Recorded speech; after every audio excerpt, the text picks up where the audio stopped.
Como separar o joio do trigo para voltarmos a dialogar com respeito e racionalidade?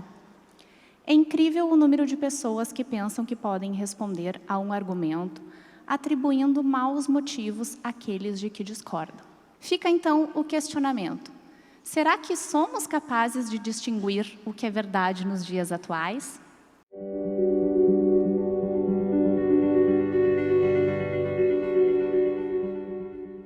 Não parece ser difícil distinguir entre fato e opinião e verificar se um fato é verdadeiro ou não, porque estamos há alguns anos tendo que lidar com um nível calamitoso de consumo e distribuição de desinformação.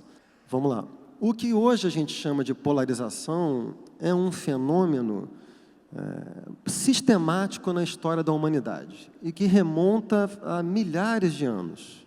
Parece que há alguma coisa muito constitutiva da experiência humana que, sob nomes e experiências diversas, mas com um denominador comum, muito fundamental, a gente hoje chama de polarização. Eu quero com isso só dizer que é possível que a gente esteja lidando com um fenômeno que é muito constitutivo da espécie humana, embora nem sempre seja fácil de explicar as suas razões. Como o Le Bon, o Freud, e todos que pensaram nessa esteira, definiram esse problema. É aquele sujeito que perdeu o sentimento de pertencimento comunitário, né? A expressão muito conhecida do Sartre, né, que é a angústia da liberdade. O sujeito moderno é aquele que tem que arcar com todas as decisões possíveis da sua experiência. E no momento em que estamos vivendo agora, essa ancoragem tem sido a experiência da identificação grupal. A esquerda e a direita, passando por outros marcadores identificatórios, morais, ideológicas, políticas. Qual é o problema dessa dinâmica? O problema dessa dinâmica é o seguinte: identificações grupais produzem compensações narcísicas enormes. Quando você pertence a um grupo, as opiniões que circulam no interior do grupo tendem a ser sempre as mesmas, tendem a ser sempre de confirmação. Então, aquelas opiniões rapidamente vão se solidificando, se sedimentando, vão se transformando em dogmas, e basta você reproduzir aquelas verdades para você ser reconhecido e estimado no interior do grupo. Qual é o problema? O problema é que o compromisso das pessoas passa a ser cada vez menos com uma interpretação honesta da realidade. O que é uma interpretação honesta da realidade? É uma interpretação que se baseia em argumentos, em conflito de perspectivas, né? E, sobretudo, em evidências. E se torna cada vez mais um comprometimento com a reprodução de um determinado código que é o código de um grupo e que é muito fácil você aprender, reproduzir e gozar com a estima que se ganha. Qual tem sido a consequência disso para o debate público? Ora, justamente uma espécie de afastamento progressivo do que seria uma interpretação realista da realidade, desativar essa dinâmica de lógica de grupo e as falsificações que isso faz na interpretação da realidade é um dos grandes desafios das democracias contemporâneas.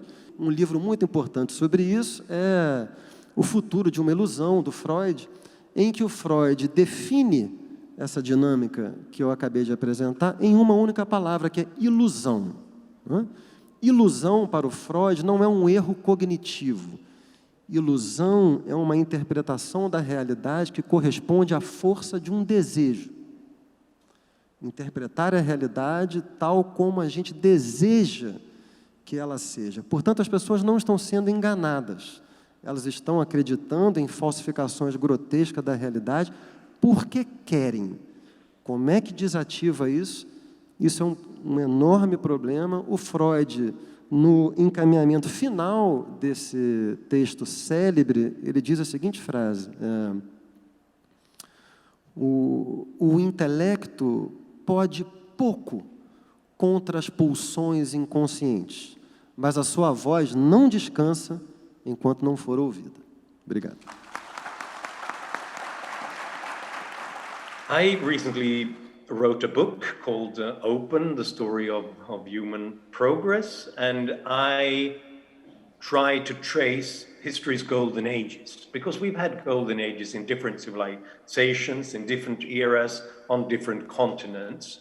And the thing that the common denominator is not the ethnicity or the region or the climate or anything like that. The common denominator is that they were all at the crossroads between civilizations. They were all relatively open to new ideas and innovations from other places.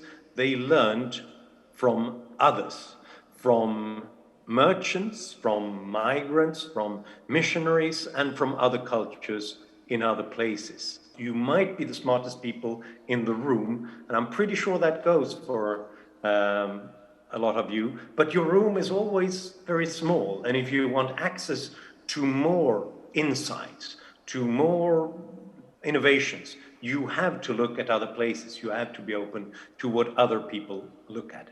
And that's why my reading of human history is that there are two terrible ideas that are unfortunately in vogue right now.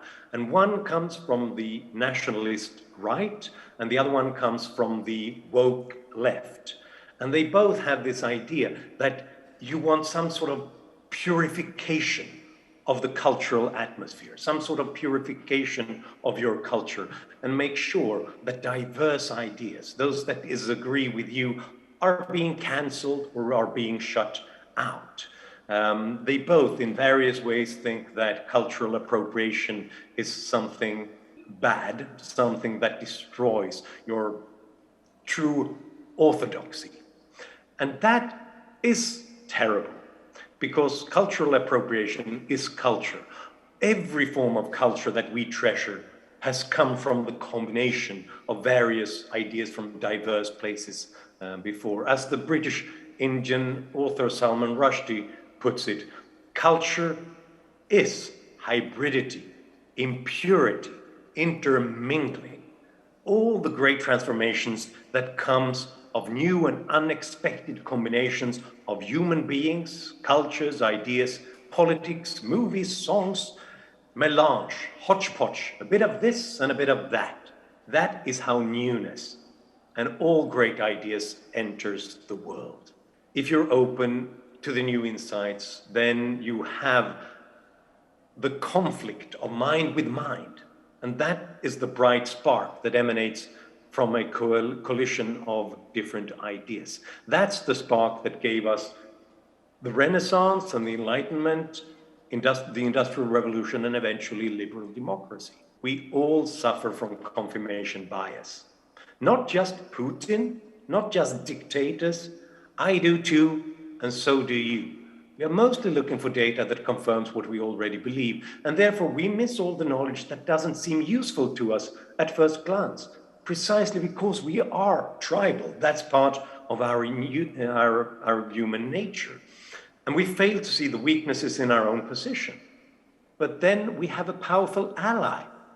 Our enemies, those who disagree with us, they really, really dislike what we think, and they have therefore specialized in finding the problems with our worldview. And that helps us to see what is going on in more places and to understand more of the world. So openness, and this is my conclusion, openness is not about generosity, but about long-term self-interest. And people everywhere, including dictators, forget that at their own peril. If you silence people or cancel them, you lose a perspective on the world that you can never replace. Thank you. Porque essa questão de separar fato de opinião, nós fomos todos pelo mesmo caminho, que é o caminho do conhecimento do ser humano. Aqui a gente está falando de separar fato de opinião como se o ser humano fosse um ser racional, que não é. O ser humano é um ser emocional que também raciocina. Eu tenho um e-book chamado Tratamento de Choque, que fala sobre isso, e eu sugiro dividir em 3. Fato, opinião e sentimento. O fato é objetivo e verificável. A opinião é quando você emite um parecer de caráter laudatório sobre fatos que você conhece e foi treinado para analisar. E o sentimento é o que você sente e tem todo o direito de expressar. A gente vive dos nossos grupos e principalmente da mentira confortável de que a gente é bom e que a gente é racional. A gente não é racional. A gente tem pulsão de morte dentro da gente. A gente tem inveja, a gente tem vontade de destruir o outro. E a gente só não usa isso quando a gente tem consciência disso.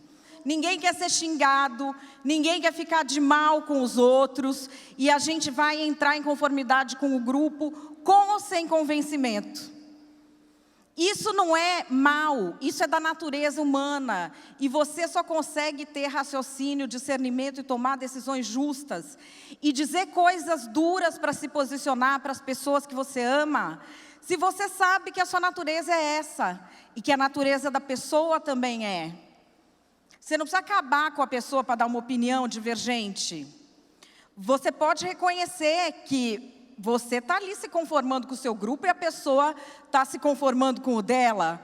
Muitas vezes, parente em grupo de WhatsApp, que fica mandando aquele mundaréu de coisa, que você fala assim, mas não é possível, o cara é formado médico. Então, assim, nós temos visto muita gente falando isso da extrema-direita. E aqui eu vou falar de um negócio que é ruim de pôr o dedo, que é o movimento woke. Não é um movimento político, não é um movimento de convencimento, é um movimento negacionista, que propõe ações que não protegem minorias, aliás, muito pelo contrário. E sobre ameaçando, eu não tenho lado de direita ou esquerda para me ameaçar, eu sou o prato do dia para todo mundo. O identitarismo dá a pessoas más, cruéis e egoístas a possibilidade de cometer as perversidades com que sentem prazer, sem nenhum ônus. Existe um erro de posicionamento, no entanto, na tentativa de contrapor esses avanços, e que eu vejo muito nas pessoas. Como é um movimento muito violento, muito cheio de autoridade moral, crente da própria superioridade moral, as pessoas tendem a ir na direção contrária. Então, a pessoa diz o contrário exato do que o identitarismo alega. Então, assim, como eles saem chamando todo mundo de racista, fascista, transfóbico, homofóbico, não sei o quê, o que as pessoas falam? Ah, não existe racismo, isso é mimimi. E aí, olha, na maioria das vezes, quem faz o contraponto não conhece as lutas das minorias. Você pode concordar com as minorias, discordar das minorias, achar que a luta presta, que não presta, você pode achar o que for. Toda minoria que tem uma militância, essa militância tem foco na realidade.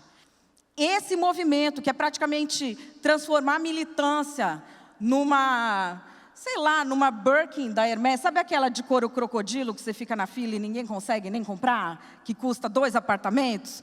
Então, você transforma a militância nisso, ele é um produto de luxo.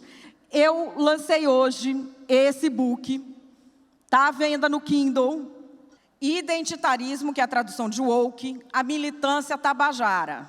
É um e-book de 81 páginas que é praticamente um compilado do que trazem esses estudiosos. E aí, no final, o último capítulo dele é uma coisa que eu falo, como é que você debate hoje com as pessoas. Então, a gente precisa ter muito olho com, primeiro, quais são os nossos princípios.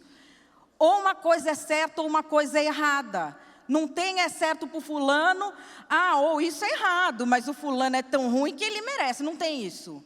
Isso não forma uma sociedade, ou é certo ou é errado.